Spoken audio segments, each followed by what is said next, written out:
जय हिंद। चलिए आज देखेंगे फिजिक्स का सेकेंड चैप्टर।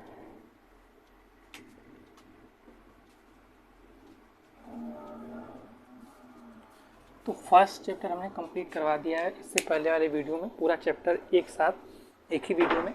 आज हम देखेंगे फिजिक्स फर्स्ट पेपर का सेकेंड चैप्टर। सेकेंड चैप्टर क्या है? वैद्युत फ्लक्स तथा गैस का नियम। वैद्युत फ्लक्स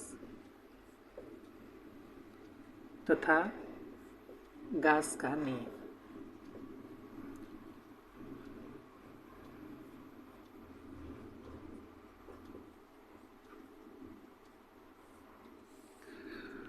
देखिए ये जो चैप्टर हम लोग पढ़ रहे हैं वो पढ़ रहे हैं किसके अंतर्गत? स्थिर वैद्युतिकी के अंतर्गत। तो स्थिर वैद्युतिकी के अंतर्गत जो भी टापिकें पढ़ी जाती हैं, वैद्युत फ्लक्स, गैस का नियम, कूलाम लॉ, वैद्युत क्षेत्र, तो उसके बारे में हमने चर्चा पहली वीडियो में जो है पूरा किया था कि कैसे होता है। तो यहाँ पर आपके चैप्टर का नाम है वैद्युत फ्लक्स तथा गैस का नियम, या गॉस की प्रमेय भी इसको कहते हैं। तो चैप्टर से भी आपको पता चल रहा होगा कि वैद्युत फ्लक्स ऐसी कोई चीज़ है जिसके बारे में हमें पढ़ना है। वैद्युत फ्लक्स कोई चीज़ है जिसके बारे में हमें पढ़ना है, और गॉस का नियम पढ़ना है। लेकिन उससे पहले आपको कुछ छोटी छोटी चीज़ों को जान लेना जरूरी है जो हम इस पार्ट में कवर करेंगे। तो उस पर मैं चलता हूँ आपको लेकर। तो पहला चीज़ है एरिया वेक्टर।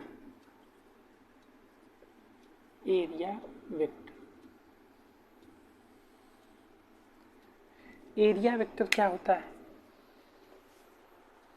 हाँ, क्षेत्रफल वेक्टर।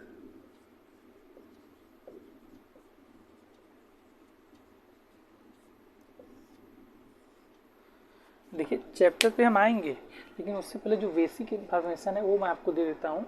जैसे एरिया वेक्टर क्या है, सॉलिड एंगल क्या है, रेडियन क्या है, स्टेरेडियन क्या है, तो इसके बारे में पहले हम चर्चा करते हैं इसके फर्स्ट पार्ट में। उसके बाद हम लोग उस पर आएंगे, गॉस का नियम क्या है, वैद्युत फ्लक्स क्या है।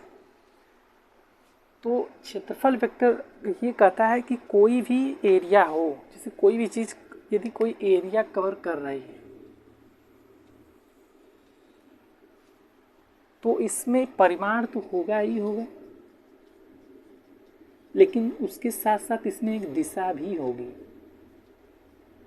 एरिया वेक्टर कहता है कि यदि कोई एरिया है, कुछ स्थान घेरे हुए हैं, तो उसमें परिमाण तो मैटर तो होगा ही, उसमें डायरेक्शन भी होगा, और यह डायरेक्शन इस पे डाला गया एक लंब होगा।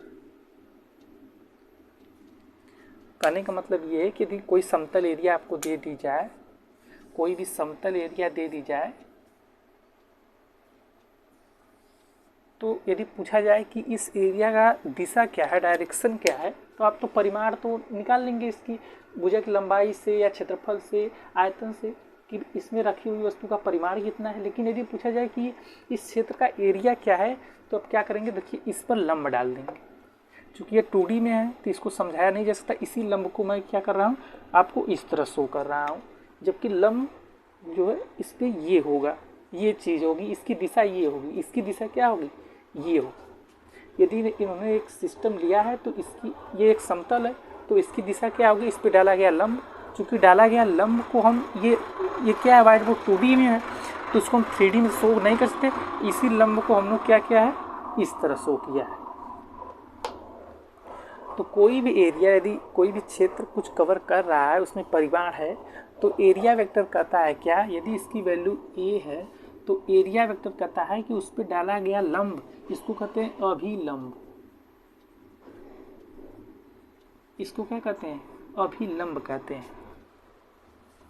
इस पे डाला गया लंब अभिलंब कहलाता है, अभिलंब कहलाता है। तो उसके साथ दिशा भी होगी। इसको हम शो करते हैं यन कैप से। अब यन कैप क्या है? यन कैप एक एकांक वेक्टर है, यूनिट वेक्टर है।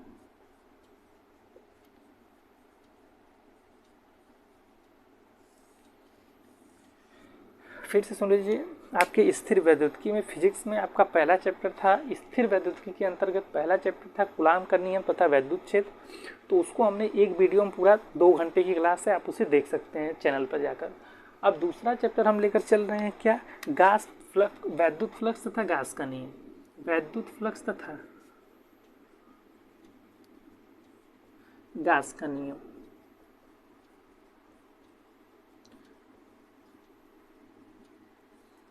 तो दो चीज़ आपको यहाँ पर पढ़नी है, वैद्युत फ्लक्स और गॉस का नियम या गॉस का प्रमेय। दोनों डायरेक्ट एग्जाम में पूछे जाते हैं, लेकिन उस टॉपिक पर पहुँचने से पहले हमको बेसिक जानना बहुत ज़रूरी है। उसके बेसिक क्लियर करते हैं। तो उसकी पहली टॉपिक आती है क्षेत्रफल vector, area vector. Area vector कहते हैं कि यदि किसी वस्तु में परिमाण है, जो समतलीय वस्तुओं के लिए यदि उसमें परिमाण है, तो साथ साथ उसमें उसकी एक दिशा भी होगी, जो कि उस पर डाला गया एक लंब होगा। अब लंब को 3D में आप इस तरह शो करेंगे, 2D में इसी लंब को इस तरह शो किया गया है। अब उसको n कैप माना गया है। तो n कैप क्या है? Unit vector. यूनिट वेक्टर मतलब एकांक सदिश। यूनिट वेक्टर मतलब एकांक सदिश। एकांक, एकांक किससे किससे मिलके बना है? एक प्लस अंक, एक प्लस अंक से मिलकर एकांक बना है। तो इसका मतलब जो n कैप का परिमाण होगा वो कितना होगा? 1 होगा।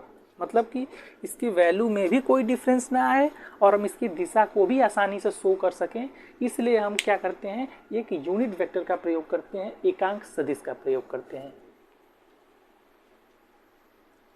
तो इसका इसमें क्या रोल है? इसमें इसका रोल ये है कि n कैप इसमें डाले गए अविलंब की दिशा की ओर ही होता है।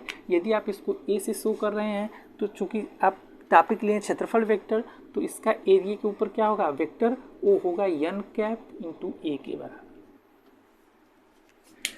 चूंकि n कैप एक एकांक सदिश है, तो एक धन अंक मिलकर क्या बना है? एकांक। एकांक, एक अंक का मतलब क्या है कि जो n कैप का परिमाण होगा, जो n कैप का परिमाण होगा वो क्या होगा?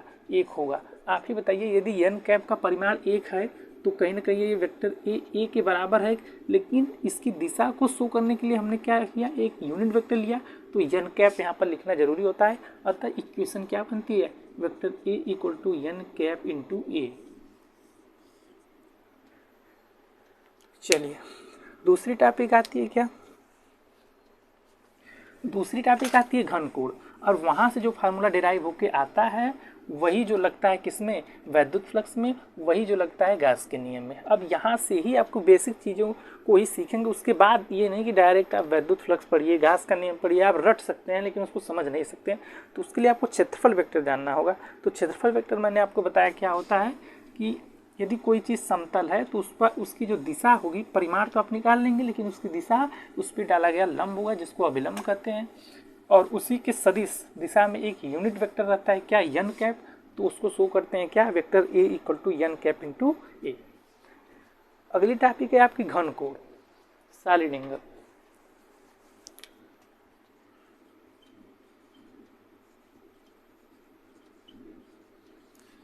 घन कोण। अब ये जो घन कोण है और ये जो क्षेत्रफल वेक्टर है,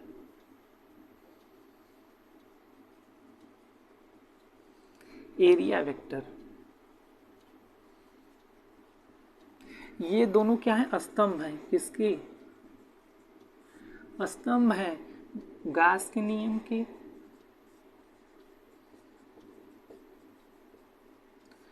और वैद्युत फ्लक्स के लिए।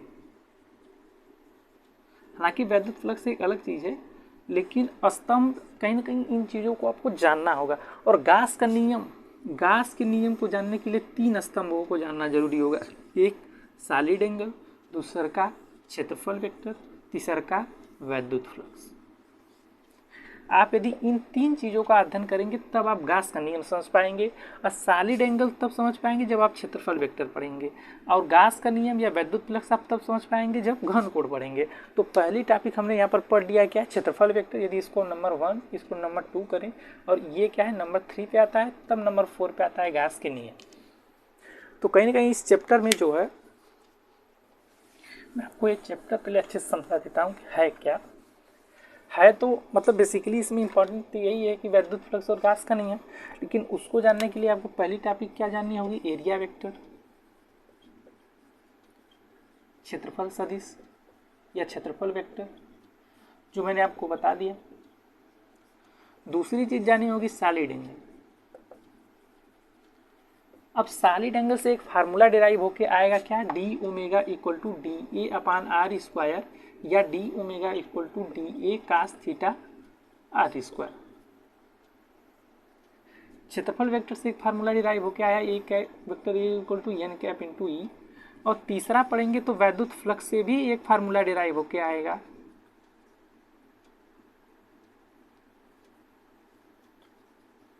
जिसका प्रयोग हम गास के नियम में करेंगे।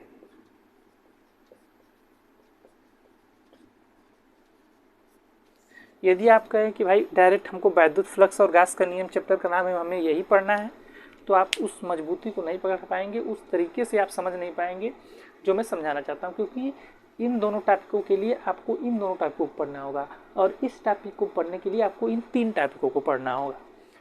तो अभी हम बताऊंगा कि सॉलिड एंगल में कैसे ये इक्वेशन आएगा d omega d a upon r square, ये है क्या, इस पर अभी ध्यान मत दीजिए, बस समझ लीजिए कि चैप्टर में ये पढ़ना है। और गास का नियम पढ़ने के बाद इसके आपको पढ़ना होगा 6 अनुप्रयोग। 6 अनुप्रयोग गास के नियम पे ही आधारित है। आसान है, पूरा चैप्टर आसान है। इस पूरे चैप्टर का सारांश यही है कि आपको क्षेत्रफल वेक्टर पढ़ना है, सॉलिड एंगल पढ़ना है, घन कोण, इसको हिंदी में कहते हैं घन कोण, इसको क्या कहते हैं घन कोण। उसके बाद आपको इलेक्ट्रिक फ्लक्स, इसको कहते हैं इलेक्ट्रिक फ्लक्स, इसको कहते हैं गॉस थ्योरम या गॉस लॉ। तो इसके बाद आप इसका 6 एक्सपेरिमेंट पढ़ेंगे। पूरे चैप्टर में कितनी टॉपिक हो गई, 1 2 3 4 और 4 और 6 10, मतलब ये गास के अंदर ही अंतर्गत आता है। 6 अनुप्रयोग है, 6 का 6 बहुत इंपॉर्टेंट है। 6 का 6 मैं आपको कराऊंगा। गास का नियम भी एकदम विद्वत आपके दिमाग में बैठा दूंगा। वैद्युत फ्लक्स क्या है, ये वैद्युत क्षेत्र पे आधारित है, इसको भी मैं बहुत प्यार से आपको समझाऊंगा। फिर पहली टॉपिक तो मैंने आपको समझा दिया, एरिया वेक्टर कैसे आप जानेंगे कि vector A equal to N cap into E. उसके बाद चलते हैं घन कोण पे, लेकिन घन कोण से पहले आप जान लीजिए एक चीज़ मैं आपको बता रहा हूँ कि हमारी नेक्स्ट टॉपिक है घन कोण। यही रीढ़ की हड्डी है इस चैप्टर का जो है। तो इससे पहले हम समतलीय कोण जानेंगे कि समतलीय कोण क्या है।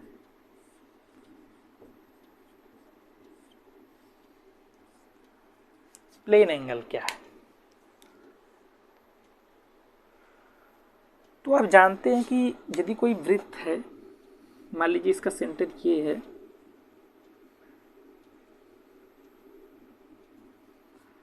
तो जो वृत्त का चाप होता है ना, उससे मिलाने वाली रेखा इसके सेंटर पे एक एंगल क्रिएट करती है।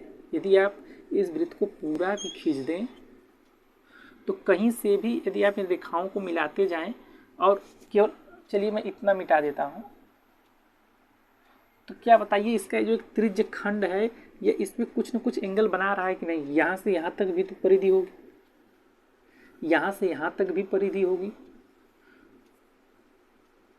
तो कहीं ना कहीं ये जो त्रिज्य खंड है ये सेंटर पे एक एंगल का निर्माण करता है। मैं वृत्त के केस में बता रहा हूँ, जबकि सॉलिड एंगल जो घन कोण की बात है वो किसी गोले के लिए की जा रही है। तो सबसे पहले आपको क्या समझना होगा, वृत्त। भाई वृत्त आप बचपन से पढ़ते चले आ रहे हैं, कक्षा 8 से 7 से पढ़ते चले रहे हैं, तो पहले वृत्त से ही समझ लीजिए कि मैं समझाना क्या चाहता हूँ। इसके बाद मैं आपको यहाँ पर लेके आऊँगा सॉलिड एंगल पे। पहले आप प्लेन एंगल समझ लीजिए। प्लेन एंगल क्या है कि कोई भी वृत्त है तो उसकी जो ये त्रिज्य खंड, इसको कहते हैं क्या, चाप। चाप जो होता है वो क्या करता है, इसके कोण पर, इसके सेंटर पर क्या करता है, कोण का निर्माण करता है। उसी कोण को क्या कहते हैं, समतलीय कोण। कोई भी यदि सर्किल हो तो उसका जो त्रिज्य खंड होगा या उसका चाप होगा, उसके सेंटर पे एक एंगल निर्माण करेगा ही करेगा। जो टोटल एंगल मिला के 360 होता है, उसी को क्या कहते हैं, समतलीय कोण। इसको मापा जाता है किसमें, रेडियन में। इसको किसमें मापा जाता है, रेडियन में मापा जाता है। अच्छा, एक रेडियन की परिभाषा क्या होगी, तो आपको एक फार्मूला पता होना चाहिए, कोण इक्वल टू चाप बटे त्रिज्या। चाप बटे त्रिज्या। देखिए टॉपिक हालांकि हम लोग घन कोण पढ़ रहे हैं, लेकिन आप कहेंगे इसमें समतलीय कोण क्यों घुसा दिए, तो समतलीय कोण आपको क्योंकि आपको ये चीज़ें हमेशा के लिए याद रहेंगी कि किसी वृत्त के लिए जो कोण अंतरित हो रहा है, किसी वृत्त के लिए जो कोण अंतरित हो रहा है उसको हम क्या कर रहे हैं, रेडियन। और जो किसी यदि घन कोण के कारण जो कोण अंतरित होगा उसको क्या कहेंगे, स्टेरेडियन। 1 मिनट में कैमरा चेक कर लेता हूं।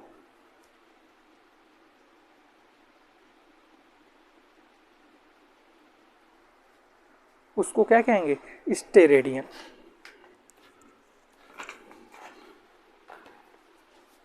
चलिए ठीक है, ये चीज़ें आपके दिमाग में इसलिए डाली जा रही हैं क्योंकि एक वृत्त के कारण आप जानेंगे कि जो कोण अंतरित होता है उसे कहेंगे रेडियन, लेकिन मैं आपको आगे बताऊंगा कि घन कोण पे जो कोण अंतरित होगा उसको कहेंगे स्टेरेडियन। अब जैसे हम यहाँ से 1 रेडियन की परिभाषा निकालेंगे वैसे यहाँ पर हम क्या करेंगे, 1 स्टेरेडियन की परिभाषा निकालेंगे। इसीलिए इन चीज़ों को तुलना करते हुए यदि आप पढ़ेंगे तो चीज़ें हमेशा हमेशा के लिए दिमाग में बैठ जाएंगी। अच्छा बताइए, ये कोण जो होगा वह 1 डिग्री या 1 रेडियन कब होगा? यदि हम रेडियन की बात करें तो ये 1 रेडियन कब होगा? तब होगा जब चाप त्रिज्या के बराबर हो, त्रिज्या चाप के बराबर हो, कट के अनुपात 1 आ जाए। इसका मतलब चाप त्रिज्या के बराबर होना चाहिए, चाप त्रिज्या के बराबर होना चाहिए। कहीं ना कहीं चाप त्रिज्या दोनों बराबर रहेंगे तभी तो इस कोण का मान 1 रेडियन आएगा। तो अब परिभाषा क्या लिखेंगे 1 रेडियन की, कि 1 रेडियन वह कोण है जिसपे उसका चाप त्रिज्या के बराबर हो और उसके कहाँ पर यह कोण अंतरित करता है, सेंटर पर। उसके सेंटर पर क्या करता हो, कोई कोण अंतरित करता हो। तो यदि चाप और त्रिज्या बराबर रहेंगे तो जो कोण अंतरित करेगा वह 1 रेडियन ही होगा। यदि इस चाप की लंबाई, मान लीजिए एक्चुअल में तो होगा नहीं यहाँ, यदि इस चाप की लंबाई इसकी त्रिज्या के बराबर है, इसकी त्रिज्या के बराबर है, तो यही एंगल जो होगा वो क्या होगा, 1 रेडियन होगा। अब ये मत कहिएगा कि ये किस दिशा में, मैं आपको समझाने के लिए बता रहा हूँ कि और छोटा कर सकते हैं कि यदि ये चाप मान लीजिए है, इसको हम बराबर मान लेते हैं तो जो ये एंगल होगा वो 1 रेडियन का होगा। चलिए अब स्टेरेडियन पे पहुँचते हैं। तो स्टेरेडियन पे जहाँ पर हमको लेना था वृत्त, तो वहाँ पर हम लेंगे गोला। वहाँ पर क्या लेंगे, एक गोला लेंगे। देखिए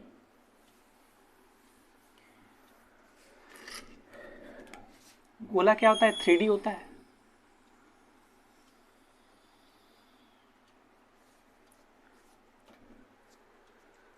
तो घन कोण को समझने के लिए हम एक क्या करेंगे, गोला लेंगे।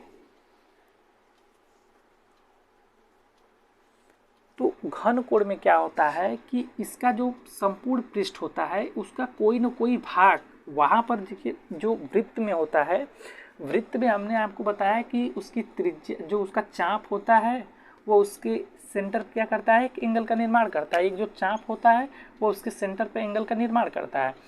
तो यहाँ पर क्या होता है कि इसके संपूर्ण पृष्ठ का क्षेत्रफल, इसका पृष्ठीय क्षेत्रफल जो होता है वह इसके सेंटर पे क्या करता है, एक एंगल का निर्माण करता है। देखिए यदि यहाँ पर हम इसका एक छोटा सा भाग DA ले लें, यदि मान लीजिए इसकी पूरी एरिया A है, यदि इसका हम छोटा सा भाग DA ले लें तो इससे ये जो मिलाने वाली रेखा होगी, ये जो मिलाने वाली रेखा होगी,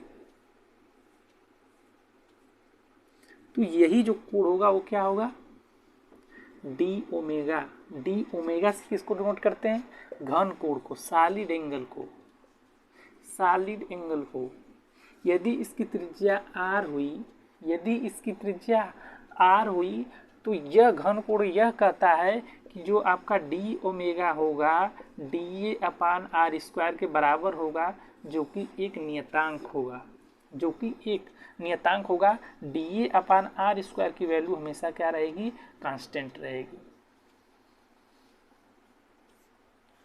फिर से समझ लीजिए, चैप्टर का नाम वैद्युत का नियम। पहले मैंने आपको बताया क्षेत्रफल वेक्टर कि कोई भी समतल आप लेंगे उसकी दिशा कैसे आप फाइंड करेंगे। उसकी दिशा फाइंड करने के लिए क्या करेंगे, उस पर एक लंब डालेंगे जिसको अभिलंब कहते हैं, और उसी की दिशा में, अभिलंब की दिशा में एक यूनिट वेक्टर भी कार्य करता है जिसको हम कहते हैं क्या, एकांक सदिश यूनिट वेक्टर, जिसका परिमाण 1 होता है। उसके बाद मैंने आपको बताया कि आपको घन कोण बना, अब यही जो एक्सप्रेशन है ये हर जगह यूज होगा, DΩ=DA/r²। लेकिन इसका एक और भी रूप है, कब, जब भाई ये यदि इसकी त्रिज्या r अंदर की ओर मानेंगे तो ये कहीं न कहीं इस एरिया से और इस एरिया से एंगल एक कोण निर्मित करेगा। तो उसके लिए डी ओमेगा क्या होगा। लेकिन फिलहाल मैं आपको उतना कंफ्यूज वहाँ नहीं करता हूँ, वो आप नेक्स्ट टॉपिक है। तो यहाँ पर समझिए कि एक क्षेत्रफल अवयव हमने लिया है, एक एलिमेंट लिया है जिसकी वैल्यू कितनी है ए, इसकी वैल्यू है ए, तो इसको एक छोटा सा स्मॉल भाग है तो डी ए लिख लेते हैं। डी ए मतलब इसका छोटा सा भाग लिए हैं। और मान लीजिए ये कोण है, इसकी त्रिज्या कितनी है आर। यदि इसको मिलाया जाए यहाँ से डी ए से, तो इसके सेंटर पर ये जो कोण अंतरित होगा इसी को कहते हैं घन कोण। D omega equal to D A upon are square. और इस कोण का मान जो हम निकालते हैं वह निकालते हैं स्टेरेडियन में। यदि कोई पूछे वृत्त का जो ये कोण निकालते हैं उसके सेंटर पर उसके कर्व के द्वारा, उसको कहते हैं रेडियन। तो अब बताइए एक स्टेरेडियन कब होगा, ये कोण एक स्टेरेडियन कब कहलाएगा। इसको हम एक स्टेरेडियन कब कहेंगे,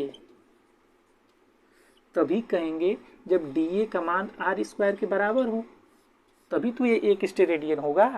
तो इसकी परिभाषा क्या लिखेंगे कि एक स्टेरेडियन वह कोण है जो एक गोले द्वारा उसके पृष्ठ के एक भाग द्वारा जिसका क्षेत्रफल उसकी त्रिज्या के वर्ग के बराबर है और उसके सेंटर पे कोण अंतरित करता है। आपको रटने की कोई जरूरत नहीं है, सने कि एक स्टेरेडियन को आप याद रखेंगे। चलिए मैं लिख देता हूँ, मैं लिखूंगा केवल इसके और इसके बेस पे। देखिए आपका एक्सप्रेशन क्या आया था, d omega equal to D A upon are square, यही आया था। अब चूंकि इसको स्टेरेडियन में लेना है तो परिभाषा क्या लिखेंगे एक स्टेरेडियन की, कि एक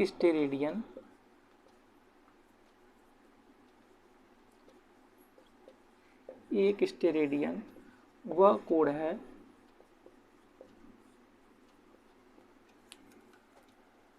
जो किसी गोले द्वारा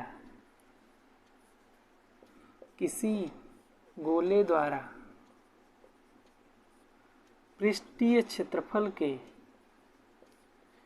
ये जो हम लिए हैं पृष्ठीय क्षेत्रफल लिए हैं, पृष्ठीय क्षेत्रफल के बराबर जिसका पृष्ठीय क्षेत्रफल गोले द्वारा जिसका पृष्ठीय क्षेत्रफल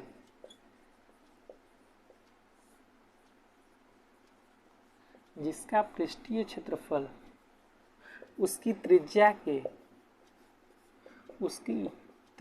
के वर्ग के बराबर हो, उसकी त्रिज्या के वर्ग के बराबर हो। कौन, उसका पृष्ठीय क्षेत्रफल। यदि ये दोनों बराबर होंगे तभी तो इसका अनुपात एक आएगा, तभी तो हम कहेंगे कि ये कोण एक स्टेरेडियन है। डी ओमेगा ही तो घन कोण सॉलिड एंगल को डिनोट कर रहा है। तो इसकी वैल्यू एक कब आएगी, जब इन दोनों की वैल्यू एक हो, अर्थात इन दोनों को बराबर करना होगा। वही चीज़ आपको परिभाषा में लिख देनी कि उसकी त्रिज्या के वर्ग की क्या हो, बराबर हो। और केंद्र पर अंतरित कोण ये क्या होता है, एक स्टेरेडियन होता है। यदि आप कोई पृष्ठीय क्षेत्रफल वहाँ पर लिए हैं, उसका भाग लिए हैं, तो ये गोले की कोई ना कोई त्रिज्या होगी। तो त्रिज्या के वर्ग के बराबर यदि आप क्षेत्रफल लेंगे तो जो कोण इसके सेंटर पर बनेगा उसी को कहेंगे एक स्टेरेडियन। चलिए ये तो एक छोटे से भाग के लिए हो गई, यह तो मात्र एक छोटे से भाग के लिए है। यदि हम पूरा क्षेत्रफल निकालें तो पूरा क्षेत्रफल कितना होता है, ओमेगा, तब पूरा एंगल भी लिखना पड़ेगा, omega equal to A upon are square. तो ओमेगा इक्वल टू गोले का पृष्ठीय क्षेत्रफल होता है 4 pi R square upon are square. तो omega equal to 4 pi steradian. यह क्या होता है, स्टेरेडियन। क्या लिख रहा हूँ मैं, स्टेरेडियन। किसी भी गोले के लिए जिसका पृष्ठीय क्षेत्रफल उसके त्रिज्या के वर्ग के बराबर है, उसके सेंटर पर अंतरित कोण कितना होगा, 4 पाई का होगा। और ये किसी छोटे से पार्ट के लिए, यदि छोटे से पार्ट जैसे आप अवकलन करते हैं x का dx अपन dy के संबंध में, तो एक छोटा सा एक भाग लेते हैं, उसी सेम यहाँ पर भी लिया गया है एक छोटा सा, यदि छोटा सा भाग लेना होगा तो dw, ये कैलकुलस है, मैथ के टर्म में इसको लिखते हैं तो dA लिखते हैं, एक छोटे से भाग को dA लिखेंगे, पूरे भाग को A लिखेंगे। और यहाँ पर मैंने ओमेगा क्यों लिया, क्योंकि यहाँ से d ओमेगा, अब d ओमेगा जुड़ कर क्या होगा, एक बहुत पूरा का पूरा एंगल बन गया। इसका DA का मतलब क्या है कि छोटी छोटी DA से मिलके बना है। यहाँ पर भी ये भी DA है, ये भी DA है, ये भी DA है, तो आप किसी भी पार्ट को उठा सकते हैं। तो ये छोटे छोटे जो पार्टिकल होते हैं वो कैलकुलस में इस तरह समाकलन का चिन्ह होता है, DA जुड़ के क्या हो जाते हैं, पूरी एरिया बना देते हैं। और इसी तरह d ओमेगा जुड़ के क्या होते हैं, ओमेगा बना देते हैं। तो इसमें कन्फ्यूज मत होइएगा, वैसे इसी का यूज होगा जो है ज़्यादा। चलिए एक चीज़ और रह गई इसमें कि यदि भाई हमने आपको दो चीज़ बताया, क्या क्या बताया कि कोई समतल होगा तो उसकी एक दिशा होगी अभिलंब n कैप।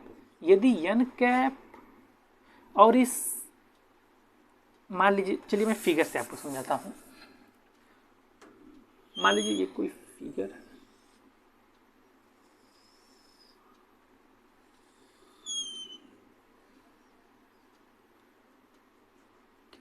ये कोण d ओमेगा है और इसकी जो त्रिज्या है वो क्या है, r है, इसकी त्रिज्या r है। और यहाँ पर हम क्या करेंगे, एक और जो है अवयव लेंगे।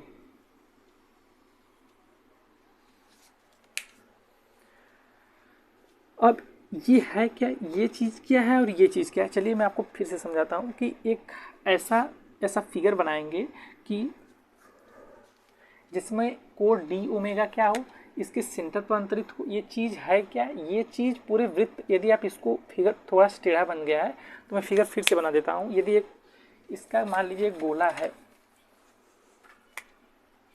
एक गोले के भाग को ही हम लिए हैं, तो गोले का भाग है, मान लीजिए ये इसका सेंटर है और यहाँ पर इसकी त्रिज्या के बराबर गोला क्या है, खींचा गया है, ठीक है। तो यहाँ पर कोण कितना अंतरित होगा, d ओमेगा। पहले इतना ही समझिए, यहाँ पर कोण क्या होगा, d ओमेगा होगा।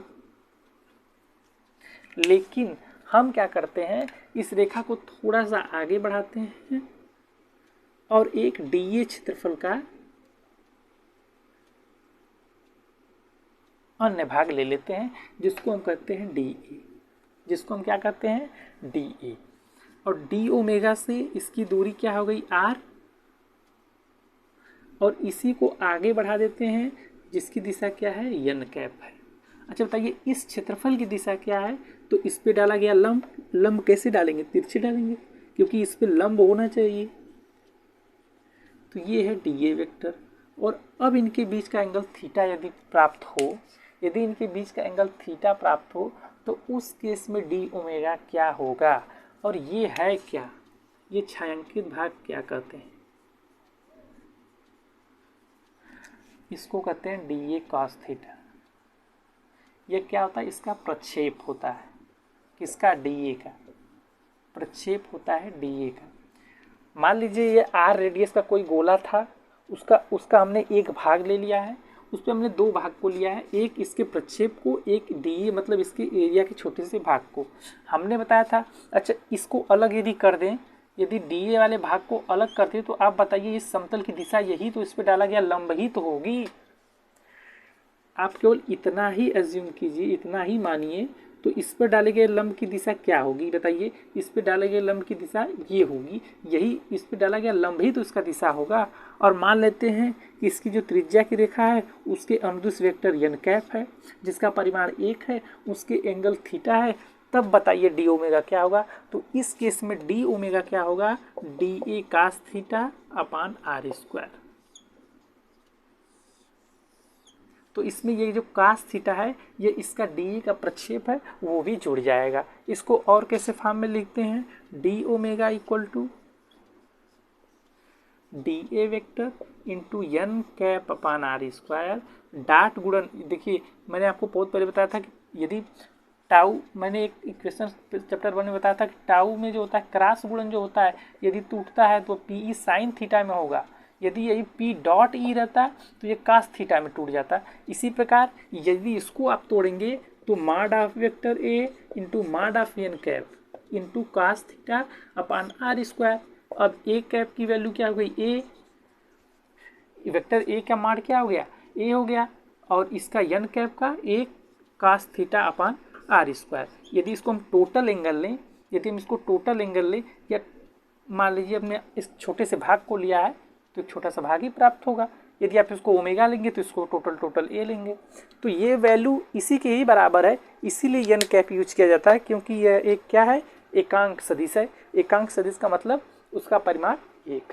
चलिए, तो आपके नेक्स्ट टॉपिक बच गई है क्या, विद्युत फ्लक्स तथा गॉस का नियम, तो उसको हम नेक्स्ट पार्ट में कवर करेंगे। ठीक है, धन्यवाद।